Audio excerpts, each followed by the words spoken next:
दोस्तों कहा जाता है कि समय बड़ा बलवान होता है। समय के आगे किसी नेकी नहीं चलती। समय व्यक्ति को बनाता है, समय व्यक्ति को बिगाड़ता है। समय बहुत ताकतवर होता है।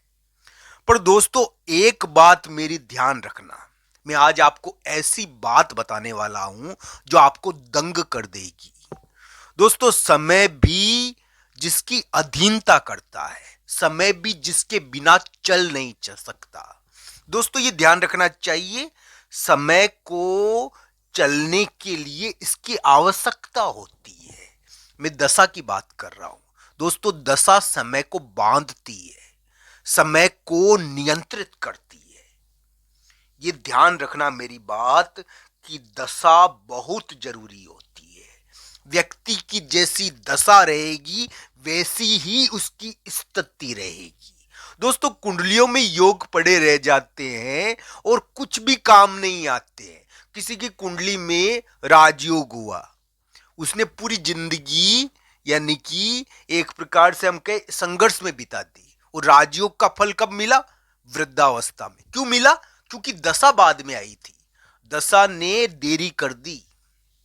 तो दोस्तों ध्यान रखना चाहिए, दशा का विवेक होता है, दशा निर्णय करती है। तो दशा का भी अपनी समझ है, अपना विवेक है। तो दशा स्वामी बहुत जरूरी होता है। और मैं आज आपको एक महत्वपूर्ण बात बताऊंगा जो आपके लिए जाननी जरूरी है। आप सभी के कोई ना कोई दशा चल रही है, कोई ना कोई महादशा चल रही है। दोस्तों ये ध्यान रखना चाहिए, आप दशा के अनुरूप कार्य करने को विवश हो। आप दशा के अनुसार कार्य कर रहे हो, दशा के अनुसार चल रहे हो। अगर किसी के शनि की दशा है मान लीजिए और इधर उधर बैठा हुआ है वो शनि, तो विवाद हो रहा है। अगर मान लीजिए किसी के राहु की दशा है तो वो शत्रुओं से युक्त है। दशा से पृथक नहीं हो सकता वो। दशा समय को नियंत्रित करती है। दोस्तों मैं आज आपको एक महत्वपूर्ण बात बताऊंगा और एक ऐसी चीज बताऊंगा कि आपको उस पर आश्चर्य होगा। ये एक उपाय भी है जो मिथुन राशि वाले जातक कर सकते हैं। मिथुन राशि वाले जातकों के लिए ध्यान रखना चाहिए। तो दोस्तों आपको पता ही है कि शनि मार्गी हो रहे हैं, और शनि मार्गी आपके अष्टमेश है। मिथुन राशि के अष्टमेश होते हैं शनि, ये ध्यान रखना चाहिए। 8वें स्थान के स्वामी, और मार्गी हो रहे हैं नवंबर के लास्ट में, नवंबर के अंतिम दिनों में। दोस्तों मिथुन राशि वाले जातक के लिए एक संघर्ष का दौर चला होगा, ये निश्चित तौर पर मानिए। एक करियर में यहाँ पर थोड़ा संघर्ष रहता है। ये एक प्रकार से कह सकते हैं कि युद्धकालिक स्थिति नहीं है, तो युद्धकालिक स्थिति को उत्पन्न करने वाली घटनाएं तो यहाँ पर पैदा होती है। अब दोस्तों मैं ये नहीं कहूंगा कि ये किस प्रकार आपके लिए अलग अलग प्रकार से देखना चाहिए इसको, पर मैं ये जरूर आपको बात बताऊंगा कि शनि हल्का कैसे हो सकता है। दोस्तों ये ध्यान रखने वाली बात सबसे बड़ी ये है कि 2-3 उपाय मिथुन राशि वाले जातकों को करनी चाहिए। मैं आज आपको ये वीडियो दशा स्वामी के बारे में है। दोस्तों मैं दशा की बड़ाई कर रहा था आपके सामने और कर रहा हूं। दशा बहुत जरूरी होती है, पर दोस्तों एक ऐसा ग्रह जो दशा को नहीं मानता है, जो दशा का उल्लंघन करता है। दोस्तों ये ध्यान रखना मेरी बात, एक ऐसा ग्रह जो दशा को भी यानी कि अवहेलना कर कर अपने अनुसार कार्य करता है।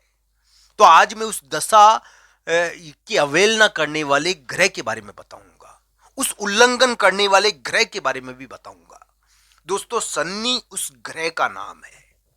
तो दोस्तों ध्यान रखना, शनि उस ग्रह को कहते हैं जो दशा स्वामी की भी नहीं सुनता है।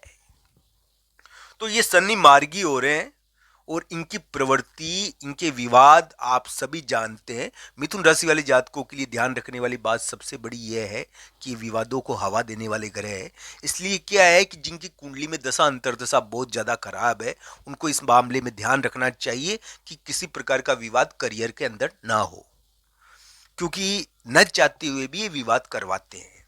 हाँ ये जरूर कहता हूं मैं कि मिथुन राशि वाले जातकों के लिए करियर के मामले में कुछ महत्वपूर्ण होगा, उलटफेर होगा, पॉजिटिव की उम्मीद लगती है। पर कुंडली पर भी निर्भर करता है।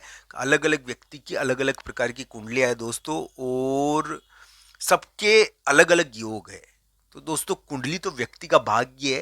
राशि के अनुसार करियर में उलटफेर का समय चल रहा है, एक संघर्ष चल रहा है करियर में, एक विवाद है और ये विवाद निपटना चाहिए। मिथुन राशि वाले जातक के लिए ऐसा योग भी है, पर कभी कभी विवाद संघर्ष होकर निपटता है, थोड़ा ऐसा योग होता है। तो ये इस प्रकार का योग मिथुन राशि वाले जातकों के लिए है।